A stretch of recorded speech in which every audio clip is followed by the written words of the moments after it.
Hello everyone, my name is Himanshu Parihar and I welcome you all back to the series of interview experiences. And today we are going again for GIM Goa, that is Goa Institute of Management, where one of our student has given the interview and we are going to share the actual experience with you all, especially the guidance of real questions for your benefit. Now make sure that you know about the basics of it. Almost 30 plus rank that GIM Goa is going to take in the NIRF listing. So that's supposed to be a very good college in management of B schools. We are also talking about the college, which is also a great destination for the people who are tourist lovers because it is lying into one of the finest tourist destinations of India. We can talk about range of things that the college benefits from, but the main point is what are the questions and what were the processes behind it. So without wasting any time, let's directly call upon stage the person who has given it. The name will be confidential. Please welcome. So how was the overall experience till the hot seat of GIM Goa?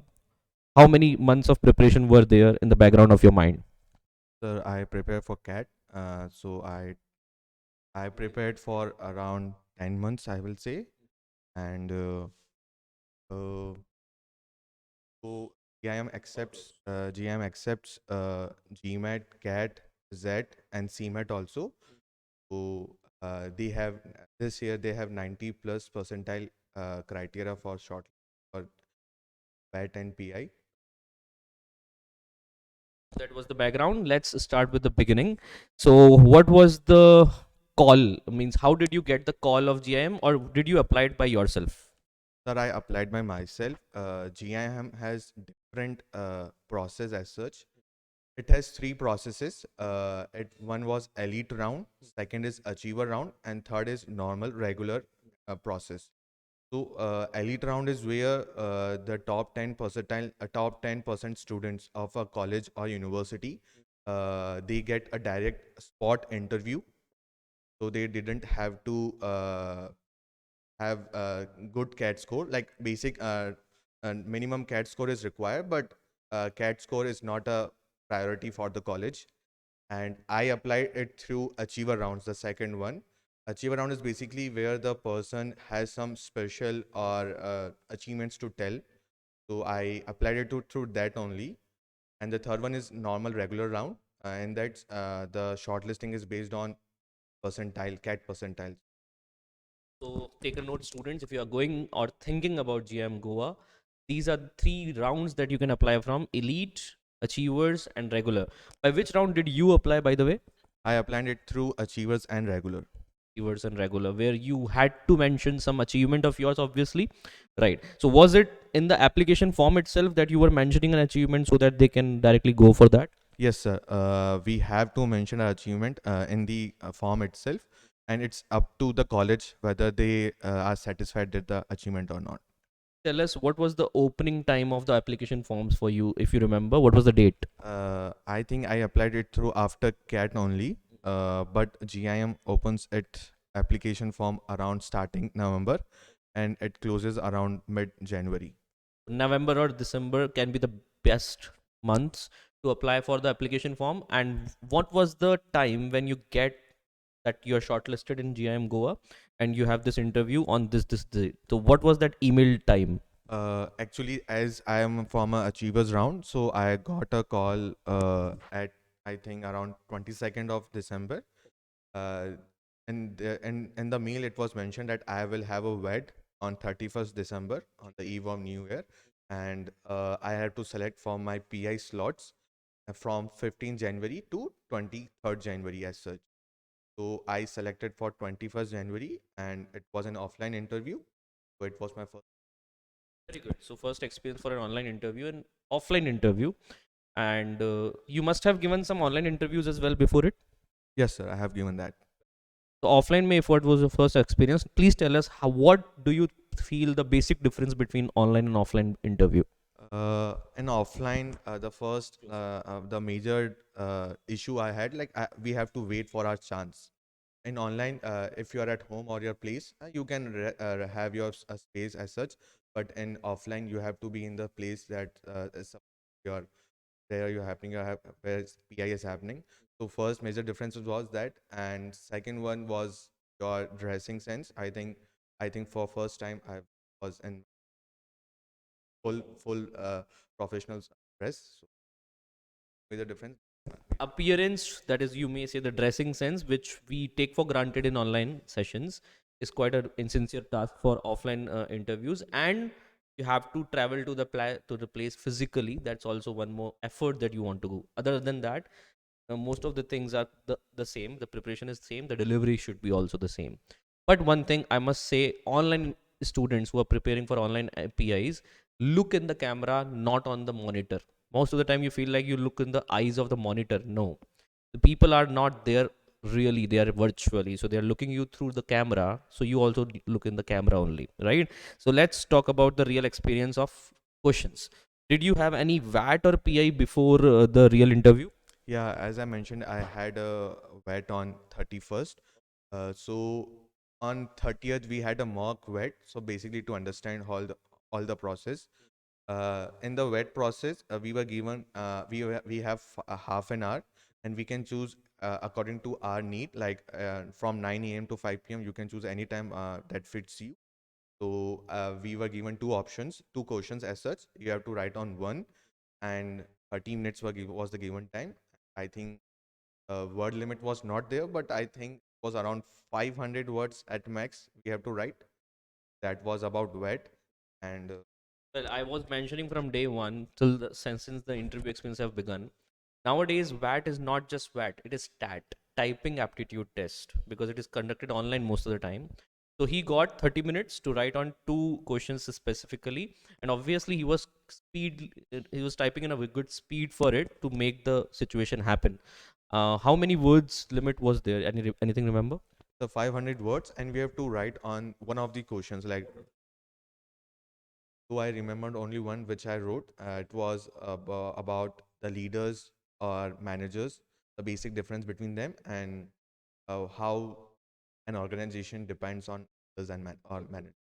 Students, those who are preparing for interview as well, this is a question that can be asked in your HR rounds just to test how nicely do you understand business studies concepts. What is the basic difference between leader and manager? Make sure both are great in their own places. The pros and cons vary with the reference of them. The perspective matters, the task matters, right? So go through a basic difference between branding and marketing, most of the times asked in your interviews, and leader and manager. Good question. You don't remember the second question, that's okay. I didn't remember my. No issues. Did you manage it well to write in within the time limit? Yeah, I think I wrote around 300 or 350 words. I think that was good enough. Perfect. So, what was the first question when you were made to sit in the offline? By the way, did they arrange any refreshments for you before document verification? No, no, as such, like, but basic stuffs you can take with yourself. Like, so my PI was in Mumbai in a hotel. So there we were given only water bottles from their side. Others we can. So, this is a myth that GIM Goa is going to conduct the interview in Goa itself. No, my dear friends. Uh, there is a college called BIMTech Noida. They can conduct their interview in Delhi if they're in Noida. Maybe they call you to a hotel in New Delhi. That's a very possible thing. So need not worry about it.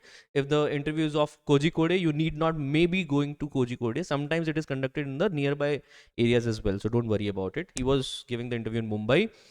By the way, students, the students who for the last don't get selected. This is not a good thing that you should remember, because if they have opened the slots, they are very sure that they need to select some good amount of numbers from every slot. So you need not worry about the last slot is difficult, the first slot is easy. By the way, how many panelists were there and what was their gender and age? Can you please tell us?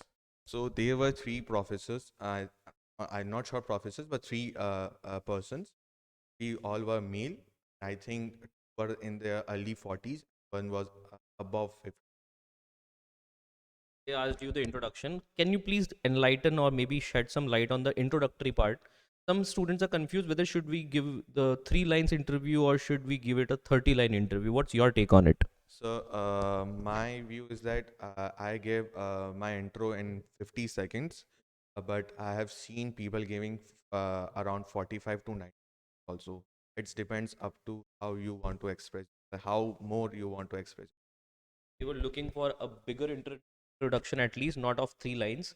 because that tells nothing about you. Please share more insights about your personalities that will be comfortable for them. As he shared about his insights, so they asked him the next question on that only, right? What was the next question? So like I mentioned in my intro about my hobbies. After that, I'm someone who politics. Normal question. Second question was about my achievement, why I view them as an achievement. Yeah, basically that two questions. Around 5 to 6 minutes was regarding this question only. Make sure whatever you're filling in the name of achievement has to be your best shot, because this is the only question that they are going to ask more and more about. He was also asked about the same, and we are not digging into the answer, but please make sure you can answer it well. You can face the follow back questions from your achievements, no doubt about it. He also mentioned that his hobby of geopolitics was a good flavor for them to ask, because yes, it is a good invite for GK questions. If you're sure about it, go for it, because you're leading the interview in your direction. That's your plus point. Third question, can we recall that? The next one was like how you select a college, on what basis. So like I was not sure on what should I say. So they themselves said that what you see when you select a college, average package, in or a highest package. So again, a good question, students.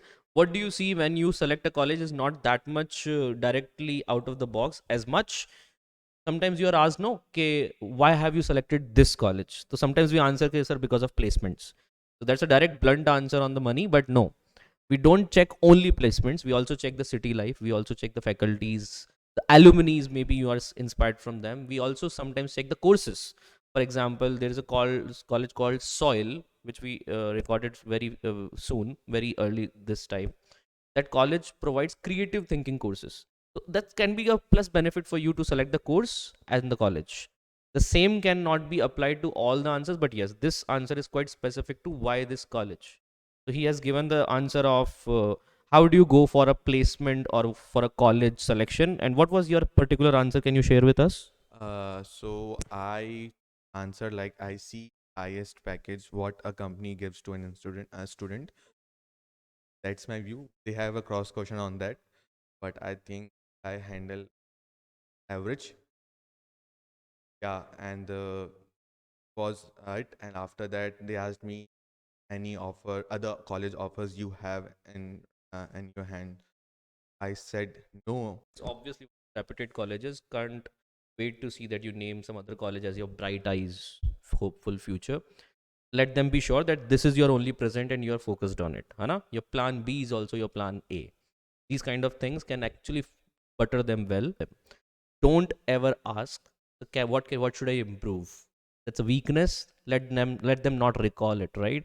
So that was a good point that they raised. Well, this is the end of the sharing of interview questions. All the best for your journey, and we'll meet you back if some other interview experience has to be shared. Thank you. Bye bye.